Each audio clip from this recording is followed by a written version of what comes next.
દરેક વિદ્યાર્થી મિત્રોનું યુનિક એકેડમીમાં ફરીવાર હાર્દિક સ્વાગત છે. આપણે સબ્જેક્ટ ગુજરાતી વ્યાકરણ, ટોપિક છંદ. બરાબર, શું છે આપણું ટોપિક આજે? છંદનો છે. બરાબર, હવે આપણે જેવી રીતે મેં તમને ફર્સ્ટ વિડીયોમાં શીખવાડ્યું હતું છંદ પરિચયનો, લઘુ ગુરુની વ્યવસ્થા માટે તમારી યમાતા રાજ ભાન સલગા સૂત્ર, અને તમને મેં શીખવાડ્યું છે કે યશોદા માતાજી તારાજ રામજી જગત ભારત નયન સમતા, લઘુ ગુરુ ગુરુ માતાજી. તો આ શું છે? મા ગુરુ કાનો માત્ર લઘુ ગુરુ. તારાજ કાનો માત્ર હોય તો એને શું કહેવાય? ગુરુ. અને જો ખાલી શબ્દ હોય તો એને લઘુ કહેવામાં આવે. રામજી તો શું આવશે? ગુરુ લઘુ ગુરુ. જકાત તો જ શું છે? લઘુ છે. કા શું છે? કાનો છે એટલે ગુરુ. ત એટલે લઘુ. ભારત ભાનો કાનો છે એટલે ગુરુ, રનો લઘુ, તનો લઘુ, કેમ કે કશું કાનો માત્ર ર અને ત જોડે નથી. એવી જ રીતે નયન તો લઘુ લઘુ લઘુ, કોઈ પણ શબ્દ જોડે કાનો માત્ર નથી. સમતા તો સ જોડે શું છે? લઘુ, મ લઘુ, ત જોડે કાનો છે એટલે ગુરુ. બરાબર, તો આપણે છંદ પરિચયમાં મેન તો એનું સૂત્ર, આ વસ્તુ બહુ જ ઇમ્પોર્ટન્ટ છે ઓળખવા માટે. હવે આપણે શીખવાની પછી જોઈશું બીજો મંદક્રાંતા છંદ. હવે આમાંથી 3 માર્ક્સને કેવી રીતે કવર કરવાના છે? બરાબર, મેં તમને ઘડી કહું છું કે દરેક ગવર્મેન્ટની ક્લાસ 1 થી ક્લાસ 3 સુધી લઈને ગુજરાતી વ્યાકરણનો છંદ ટોપિક છે 3 માર્ક્સનો આમાંથી પૂછાય છે. તો આપણે એ 3 માર્ક્સને ક્યાંથી કવર કરવાનું છે, શોર્ટ ટ્રિકમાં કઈ રીતે સમજવાનું છે, આ બધું મેં શીખવાડી છે અને શીખવાડીશ જ. બરાબર, કેમ કે મેં દરેક વ્યાકરણના નિયમો પ્રમાણે શીખવાડું છું. કોઈ પણ જો બહુ શોર્ટ ટ્રિકમાં તમે ગોખવા બેસશો ને તો એ પણ તમને ભારે પડશે. નિયમ સાથે સમજો, શોર્ટ ટ્રિકમાં સમજો શોર્ટમાં, પરંતુ નિયમ સાથે શોર્ટમાં સમજો. બરાબર, જેવી રીતે મંદક્રાંતાનો છંદના અક્ષર કેટલા? 17. એક ક્વેશ્ચન અહીંથી બને છે. બરાબર, કે મંદક્રાંતા છંદમાં કેટલા અક્ષર હોય છે? 17, 20, 25 આપી દેશે તો આપણને ખબર હોય કે 17 અક્ષર છે. બંધારણ એનું શું? મભ નત ગાગા, આ એનું શું છે? બંધારણ છે. બીજો માર્ક બની ગયો આપણો. અહીં બીજો ક્વેશ્ચન, 2 માર્ક્સ બની ગયા. હવે ત્રીજો માર્ક્સ ક્યાંથી બને છે? જે મોસ્ટલી સ્ટુડન્ટો ભૂલ કરીને આવતા હોય છે, એમને ઓળખવામાં પ્રોબ્લેમ થાય છે. છંદમાં મોસ્ટલી સ્ટુડન્ટને પ્રોબ્લેમ છે જ. ઘણા બધા સ્ટુડન્ટો મને કહીએ છે કે મેમ તમે છંદ પર વિડીયો બનાવો, અને છંદ એ લોકોને ઓળખતા નથી આવડતું, છંદમાં પ્રોબ્લેમ થાય છે.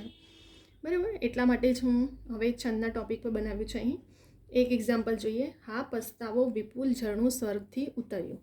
હવે એને સૌથી પહેલાં તો મેં શું કીધું છે? કાનો હોય તો ગુરુ કહેવાય. અહીં પ અને સ જોડે તો આદો જોઈન્ટ છે, એનું ગુરુ ગુરુ જ કહેવાય. વને જોડે કાનો માત્ર છે તો ગુરુ. વી છે એટલે રસવાળું લઘુ કહેવાય. બરાબર, રસવાઈને રસવાળું હોય ને તો એનો લઘુ શબ્દમાં કહેવાય. યાદ રાખજો. લ લઘુ, જ ર લઘુ લઘુ. અહીં પર રસવાળું છે એટલે મીંડું છે એટલે ગુરુ આવશે. જોઈન્ટ છે તો લઘુ લઘુ અને ઉપર ઝર્ગ છે, તેથી શું આવી જશે? લઘુ. થી ગુરુ. ઉ એટલે ગુરુ, ત એટલે લઘુ, યુ એટલે ગુરુ, અને છ જોડે માત્ર છે એટલે પણ. પરંતુ આપણે તો શું ઇમ્પોર્ટન્ટ છે, મેં તમને લાસ્ટ વિડીયોમાં પણ કીધું, આપણું ફક્ત શું યાદ રાખવાનું? અક્ષર, બંધારણ અને ખાલી આગળના 3 શબ્દ. હવે તમને કહેશો મેમ આગળના 3 શબ્દ જોડે કેવી રીતે ઓળખવાનું? જુઓ, હા પસ્તા પરથી જુઓ. સૌથી પહેલાં તો ગુરુ ગુરુ ગુરુ, આ આખું બંધારણમાં જુઓ ગુરુ ગુરુ ગુરુ ગુરુ ગુરુ ગુરુ, બસ એક જ છે ને, બાકી બધામાં છે આવું મેચ ગુરુ ગુરુ ગુરુ નથી છે, નથી. ગુરુ ગુરુ ગુરુ 3 પકડાઈ ગયું તરત જ. એનું પહેલો બંધારણનો શબ્દ શું છે? માં. બરાબર, તો મ શેનો આવે છે? પહેલો જ બંધારણ મંદક્રાંતાનો. ઓળખાઈ ગયો તરત જ આપણને. ફરીવાર ફક્ત ઓળખવા માટે 3 આગળના શબ્દ ધ્યાનમાં લેવાનું, અને આ તો ઇમ્પોર્ટન્ટ છે જ આપણા માટે, પેપરમાં જરૂરી છે. આ જ નહીં આવડશે ને તો પછી ના ઓળખી શકશો. બરાબર, સૌથી પહેલાં જુઓ, બેસી ખાટે પિયર ઘરમાં જિંદગી જોઈ સારી. સૌથી પહેલાં અક્ષર ગણી કાઢવાના. 17 છે. 1 2 3 4 5 6 7 8 9 10 11 12 13 14 15 16 ને 17 છે. તરત જ મંદક્રાંતા છંદના અક્ષર કેટલા? 17. એક સ્ટેપ આ. બીજો સ્ટેપ ઓળખવાનું 3 આગળના ખાલી 3 શબ્દ. બેસી ખા જોડે બસ આટલા સુધી જુઓ. ગુરુ ગુરુ ગુરુ, 3 જોડે શું છે? કાનો માત્ર છે. ગુરુ ગુરુ કોનું બંધારણ છે? માતાજી. જુઓ, ગુરુ ગુરુ ગુરુ. મ કોનો છે બંધારણ? મંદક્રાંતાનું પહેલો બંધારણ મ. ઓળખાઈ ગયો, મંદક્રાંતા છંદ છે. યાદ રહેવું જોઈએ, ઇમ્પોર્ટન્ટ. આ યાદ રહેવું જોઈએ, આ 17 અને બંધારણ, આ 3 વસ્તુ દરેક છંદ માટે બહુ ઇમ્પોર્ટન્ટને યાદ રાખવું પડશે તમારા માટે. તો જ તમે ખાલી આગળના 3 શબ્દ વડે તમે ઓળખી શકો છો. ફક્ત ઓળખવા માટે પહેલાં અક્ષર ગણી કાઢવાના, ત્યાર પછી બંધારણને ઓળખવાનું. તો બંધારણને ઓળખવા માટે આ ઇમ્પોર્ટન્ટ છે. બરાબર. ત્રીજો એક્ઝામ્પલ જોઈએ આપણે. રે પંખીડા સુકતી ચણજો, ગીતવા કાંઈ ગાજો. જો 17 અક્ષર થાય છે. 1 2 3 4 5 6 7 8 9 10 11 12 13 14 15 16 ને 17. તમે જાતે બી ગણજો. 17 અક્ષર સિવાય વધશે નહીં, 17 જ અક્ષર હશે. હવે આગળના 3 જુઓ. ગુરુ ગુરુ ગુરુ ગુરુ ગુરુ ગુરુ મ બંધારણનો મ મળી ગયો, મંદક્રાંત. આ જો ગુરુ ગુરુ ગુરુ, તો ગુરુ ગુરુ કોનો છે? માતાજીનો. તો મ બંધારણ મનો મંદક્રાંત છે. તરત જ ઓળખાઈ જાય છે. કાપી કાપી ફરી અરે કાતડી શેરડી. નાના પણ 17 જ અક્ષર હશે. 2 2 4 5 6 7 8 9 10 11 12 13 14 15 16 ને 17. હવે 3 સુધી લો. કાપી કા સુધી, બસ 3 શબ્દ લેવાના. ગુરુ ગુરુ ગુરુ ગુરુ ગુરુ ગુરુ કોનો છે? માતાજીનો. તો મ કોનો છે? બંધારણ મ મંદક્રાંતનો. ઓળખાઈ ગયું આપણને. એવી જ રીતે ધીમે ઉઠી શિથિલ કરીને નેત્રની પાસ રાખ્યો. ચલો 17 અક્ષર. 2 2 4 5 6 7 8 9 10 11 12 13 14 15 16 17 છે 17 અક્ષર. હવે 3 જ શબ્દ આગળના લેવાના. ધીમે ઉ, આટલું સુધી જો. ગુરુ ગુરુ ગુરુ ઉ છે. બરાબર. તો પછી ધ્યાનમાં લઈને કરજો. ચલો ગુરુ ગુરુ ગુરુ ગુરુ ગુરુ ગુરુ. આ ગુરુ ગુરુ ગુરુ 3 કોનો બંધારણ બને છે? આપણો માતાજી. મ, તો મ મંદક્રાંત છંદનું પહેલું બંધારણ મ છે, તો તરત જ ઓળખાઈ જાય છે. બરાબર. 3 માર્ક્સ આપણે અહીંથી બની ગયા. અક્ષરનો પૂછાય છે ક્વેશ્ચન, 1 2 બંધારણનો, ત્રીજો ઓળખવાનો સેન્ટેન્સ પરથી. બરાબર. તો આવી મિસ્ટેક ઘણા સ્ટુડન્ટો કરીને આવતા જ હોય છે. જો 17 અક્ષર તમે ગણશો ને, 17 અક્ષર ગણ્યા પછી બંધારણ કન્ફર્મ કરવું જરૂરી છે. કેમ કે શીખણીમાં પણ 17 અક્ષર છે, તો પછી ત્યાં ઓપ્શનમાં આપ્યું હશે તો કન્ફ્યુઝ થઈ જશો. તો 17 અક્ષર ગણ્યા પછી આગળના ફક્ત 3 શબ્દો ગણી જોઈ લેવાનું કે 3 શબ્દોનું બંધારણ શું આવે છે. તરત જ આન્સર આવી જશે. બરાબર છે. આમાં કશું વધારાનું નિયમ રૂલ્સ પ્રમાણે ચાલવાનું, બસ કે એનો નિયમ શું કહે છે, કેવી રીતે ઓળખવામાં આવે છે. સૌથી પહેલાં એનું સૂત્ર પૂછી લઈ તો તમારે આટલું એક ક્વેશ્ચન. બીજું આ યાદ રાખવું જોઈએ. હવે એક શોર્ટમાં કે જો કંઈ પણ કાનો માત્ર ન હોય તો એને લઘુ કહેવામાં આવે છે, અને જો શબ્દ જોડે કાનો માત્ર લાગ્યો હોય તો ગુરુ ગુરુ કહેવામાં આવે છે. લઘુ ગુરુ પણ ચિહ્ન આપીને તમને ઓપ્શનમાં પૂછી શકે છે કે આ ચિહ્નને શું કહેવામાં આવે છે. તો લઘુ ખબર હોય છે ને ગુરુ હોય, કેમ કે કેટલા સ્ટુડન્ટને તો એ પણ નથી ખબર. બરાબર. આખું ભણી ગયા હોય, કોલેજ સુધી ડિગ્રીઓ મેળવી લીધી હોય, પણ એ જ ના ખબર હોય કે લઘુ કોને કહેવામાં આવે છે ને ગુરુ કોને કહેવામાં આવે છે, લઘુ ગુરુ કઈ રીતે ઓળખવામાં આવે છે. બરાબર. તો એ પણ બહુ જ ઇમ્પોર્ટન્ટ છે કે જેથી કરીને તમે ઇન ફ્યુચરમાં પણ તમને કામ લાગશે.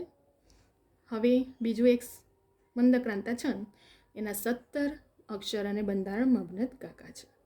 2 માર્ક્સ અહીં પણ થઈ ગયા, 1 માર્ક્સ અહીં, 2 3 4 માર્ક્સનું તમારા આટલામાં કવર થઈ જાય છે. બરાબર. ત્યાર પછી મેં તમને જે તે કીધું કે સૌથી પહેલાં શું કરવાનું, સેન્ટેન્સ જોઈને એના અક્ષર ગણી કાઢવાના. બધાના તમે જાતે પણ ગણી જુઓ, બધાના 17 સિવાય નહીં, એક પણ વધારે ના હશે. અને આ 17 અક્ષર ગણ્યા પછી ફક્ત આગળના 3 શબ્દ જુઓ. ભલે આ અલગ અલગ હોય તો પણ શબ્દો તો 3 સુધી જ લેવાનું. પછી જોવાનું કે જો કાનો માત્ર લાગ્યું તો ગુરુ ગુરુ ગુરુ.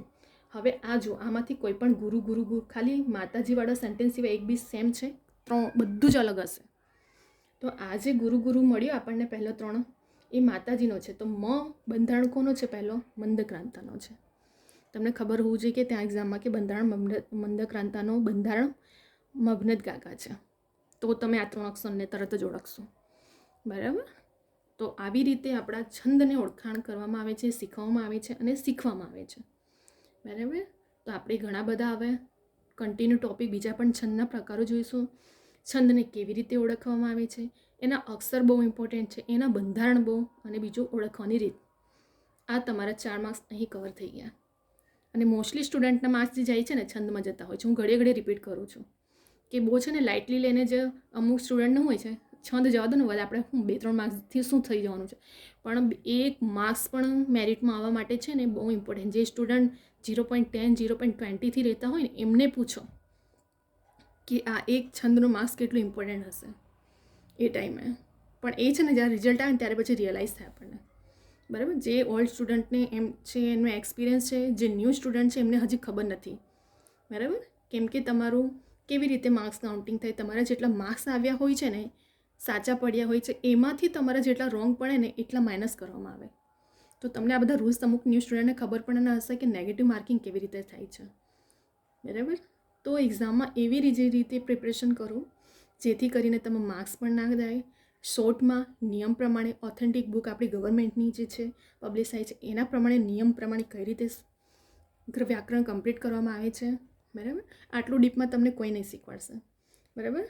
અને મેં સ્ટેપ બાય સ્ટેપ બધી વસ્તુ તમને શીખવાડું છું અહીં. તો જો તમને આ વિડીયો ગમે છે તો લાઇક, શેર, સબસ્ક્રાઈબ કરો. બીજા બધા સ્ટુડન્ટને પણ શેર કરો જેથી કરીને દરેક સ્ટુડન્ટ સુધી આ વિડીયો પહોંચવો જોઈએ. કેમ કે કેટલા સ્ટુડન્ટ એવા છે જે મેં ઘડીએ દર વિડીયોમાં પણ રિપીટ કરું છું કે કોચિંગ એફર્ટ નથી કરી શકતા. તો એ લોકો ઓનલાઈન ઘરે શીખી શકે. એમને પણ ગવર્મેન્ટ જોબ લેવાનો હક છે, દરેક સ્ટુડન્ટને મળે. બરાબર. અને જે મહેનત કરે છે, પ્રિપરેશન, હાર્ડવર્ક, એમના માટે આ બધી વસ્તુઓ વિડીયો પહોંચે એ બહુ ઇમ્પોર્ટન્ટ છે. બરાબર. તો અહીં આપણે આ ટૉપિકને સ્ટોપ કરીએ છીએ. હવે આપણે નેક્સ્ટ વિડીયો લઈને આવશું બીજા બધા વ્યાકરણના ટૉપિકો સાથે. હમણાં ઘણી બધી CCEની ટેટ ટાટ બધી એક્ઝામો ફોર્મ નીકળી ગયા છે. બરાબર. અને પ્રિપરેશન માટે ટાઈમિંગ બહુ શોર્ટ ટાઈમ છે. તો તમારા માર્ક્સ પણ એક બહુ ઇમ્પોર્ટન્ટ છે. તો હવે આવી રીતે આપણે અહીં સ્ટોપ કરીએ છીએ. તમારું સબસ્ક્રાઈબ કરીને તમે નોટિફિકેશન બેલ આઇકોન ઓન રાખો જેથી કરીને હું જેટલા પણ વિડીયો અપલોડ કરું તે તમને તરત જ મળે. બરાબર. અહીં આપણે વિડીયોને સ્ટોપ કરીએ છીએ.